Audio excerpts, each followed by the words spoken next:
అతడు ఈ సంగతులను గురించి ఆలోచించుకొనుచుండగా ప్రభువు దూత స్వప్నమందు అతనికి ప్రత్యక్షమై, యోసేపు, ఓ యోసేపు, దావీదు కుమారుడైన యోసేపు, నీ భార్య అయిన మరియను చేర్చుకున్నటకు బయలుదేరి ఆమె గర్భము ధరించినది ఆత్మ వలన కలిగినది.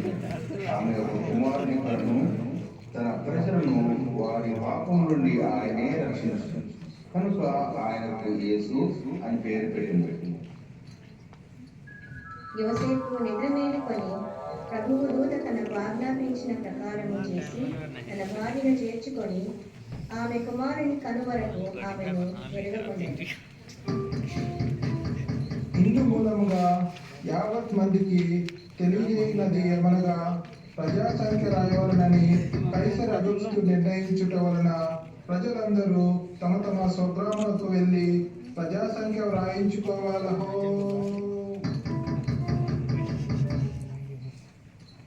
యోసేపు తన భార్యగా ప్రదానము చేయబడి గర్భవతి అయి ఉండిన మరియతో కూడా ఆ సంఖ్యలో వ్రాయబడుటకు గలిలయలోని నజరేతు నుండి బెత్లెహేమునకు వెళ్ళెను.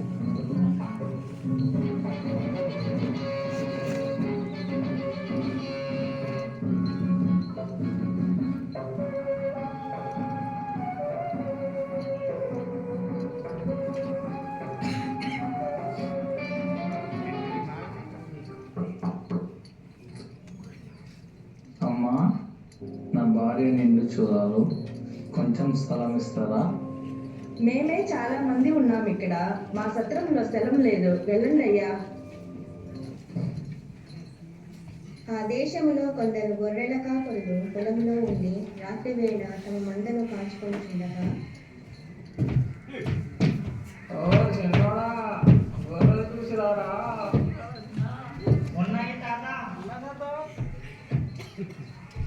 చలి బాగేస్తుంది, చలిమంట పెట్టరా. పెడుతున్నా తాత, అక్కడ ఏదో వెలుగు కనిపిస్తుంది, నాకు భయంగా ఉంది, చూడు. భయపడకుడి, ఇదిగో ప్రజలందరికీ కలుగుబో మహా సంతోషకరమైన సువర్తమానము నేను మీకు తెలియజేస్తున్నాను. దావీదు పట్టణమందు నేడు రక్షకుడు మీ కొరకు పుట్టి ఉన్నాడు. ఈయన ప్రభు అయిన క్రీస్తు. దానికి ఇదే మీకు ఆనవాలు. ఒక శిశువు బొత్తి గుడ్డలతో చుట్టబడి ఒక తొట్టెలో పడుకొని ఉండుట మీరు చూచెదరు.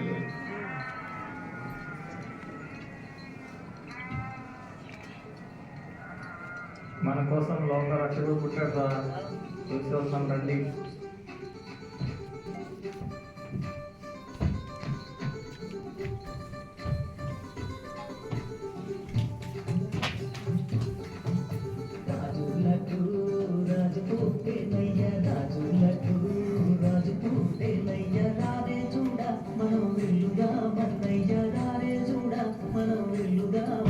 రాజైన 7వ దినములలో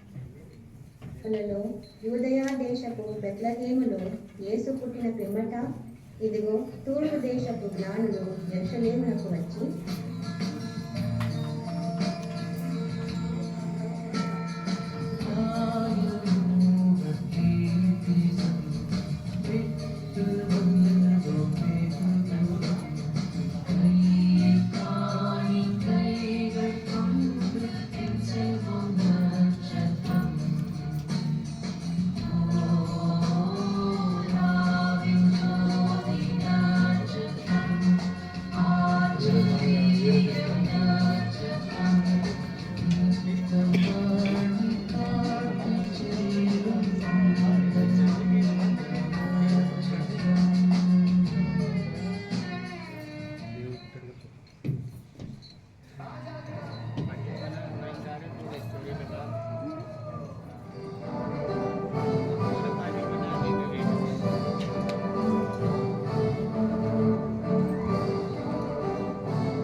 ధన్యులు ప్రభు.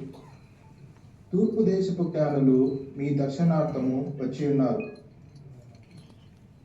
ప్రవేశపెట్టుడి.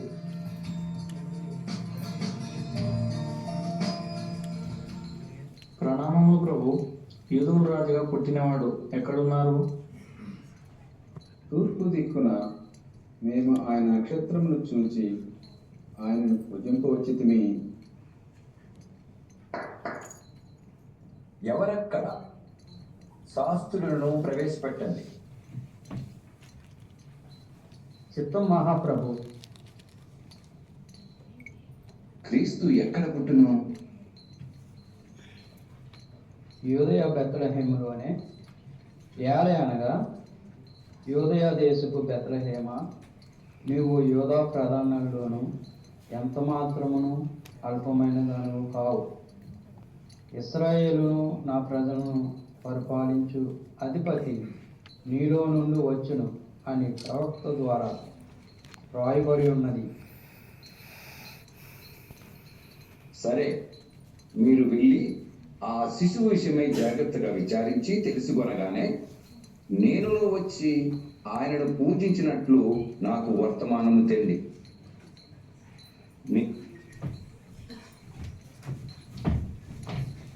నేనుగాక వేరొక రాజు పుట్టుటయా? నేను మరి ఒక రాజును పూజించుటయా? అసంభవం, అసంభవం, అసంభవం.